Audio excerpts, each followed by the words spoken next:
मेरा नाम आर्यन है। 5 साल हो गए उस घटना को, लेकिन आज भी जब मैं आंखें बंद करता हूं तो वो कोहरा मेरे सामने घूमने लगता है। वो शहर, साइलेंट हिल। मैं वहां अपनी पत्नी नेहा को ढूंढने गया था।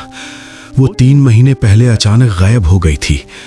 आखिरी बार उसने फोन पर कहा था, आर्यन, मुझे लगता है कोई मुझे बुला रहा है। एक पुराना शहर। फिर लाइन कट गई। पुलिस ने कुछ नहीं किया। मुझे नेहा का एक पुराना लेटर मिला था जिसमें सिर्फ एक पता लिखा था, साइलेंट हिल। मैं कार लेकर निकल पड़ा। रास्ता लंबा था, बारिश तेज हो रही थी। जैसे जैसे मैं करीब पहुंचता गया, मौसम और खराब होता गया। सड़क पर घना कोहरा छा गया, इतना घना कि हेडलाइट्स भी उसमें गुम हो जाती थीं। जीपीएस ने सिग्नल खो दिया। अचानक सड़क खत्म हो गई और सामने एक जंग लगा बोर्ड दिखा, वेलकम टू साइलेंट हिल। शहर बिल्कुल खाली था, न कोई इंसान, न कोई गाड़ी, सिर्फ खामोशी और कोहरा। मैं नेहा का नाम पुकारते हुए सड़कों पर भटकने लगा। घरों के दरवाजे खुले थे, लेकिन अंदर सब कुछ टूटा फूटा, धूल से ढका। मुझे एक पुराना अपार्टमेंट मिला जहां फर्श पर नेहा का एक फोटो फ्रेम टूटा पड़ा था। वो यहां रहती थी। मैं आगे बढ़ा।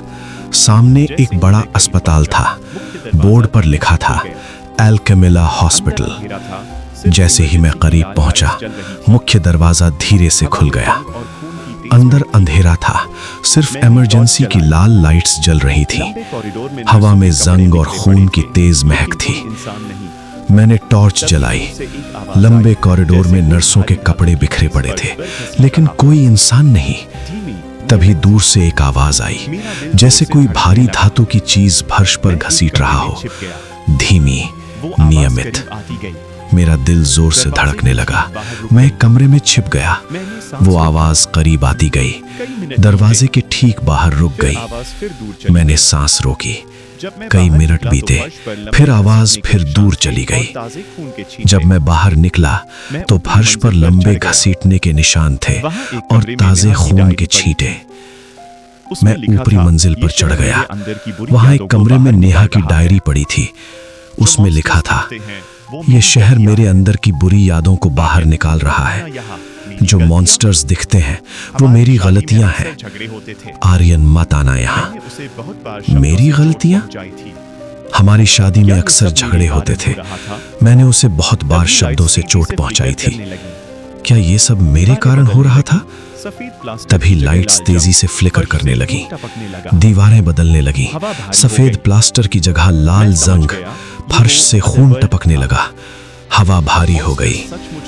मैं समझ गया, ये वो अदर वर्ल्ड था। अब मॉन्स्टर्स सचमुच दिखने लगे। पहले विकृत नर्सें आईं, उनके चेहरे लटकते हुए, आंखों की जगह खाली गड्ढे, हाथों से मांस लटक रहा था। वो अंधेरे में टटोलते हुए मेरी तरफ बढ़ रही थीं। मैं भागा। फिर वो आया, पिरामिड हेड, बहुत लंबा, सिर पर लाल जंग लगा विशाल पिरामिड, हाथ में भारी चाकू फर्श पर घसीटते हुए। वो मेरी तरफ नहीं देख रहा था, लेकिन मुझे पता था ये मेरी सजा है, नेहा को हुई तकलीफ का प्रतीक। उसने एक नर्स को पकड़ा और वो दृश्य मैं आज भी बयान नहीं कर पाता। सिर्फ वो चीखें और वो भयानक आवाजें मेरे कानों में गूंजती रहती हैं। मैं भागता रहा, नेहा को पुकारता रहा। आखिरकार मुझे शहर के बीचों बीच एक पुराना चर्च मिला। वहां नेहा बैठी थी, लेकिन उसकी आंखें खाली थीं। वो धीरे से बोली, तुम्हें आना ही था ना। अब ये शहर हमें दोनों को नहीं छोड़ेगा। ये हमारी गलतियों का आईना है। मैंने उसे गले लगाने की कोशिश की, लेकिन जैसे ही मैं करीब पहुंचा, वो धुंध में बदल गई।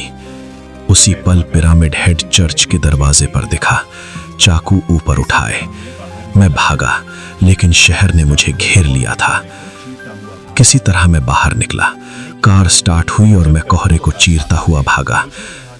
लेकिन आज भी जब कभी कोहरा छाता है, मुझे नेहा की आवाज सुनाई देती है। मुझे लगता है वो शहर फिर मुझे बुला रहा है। और कभी कभी जब मैं आईने में देखता हूं तो तो मेरी परछाई पिरामिड जैसी लंबी लगती है। शायद मैं कभी वापस न जाऊं, या शायद मैं जा ही चुका हूं। अगर तुम्हें कभी ऐसा कोहरा दिखे जो बुला रहा हो, तो सावधान रहना, वो बुलावा तुम्हारा भी हो सकता है।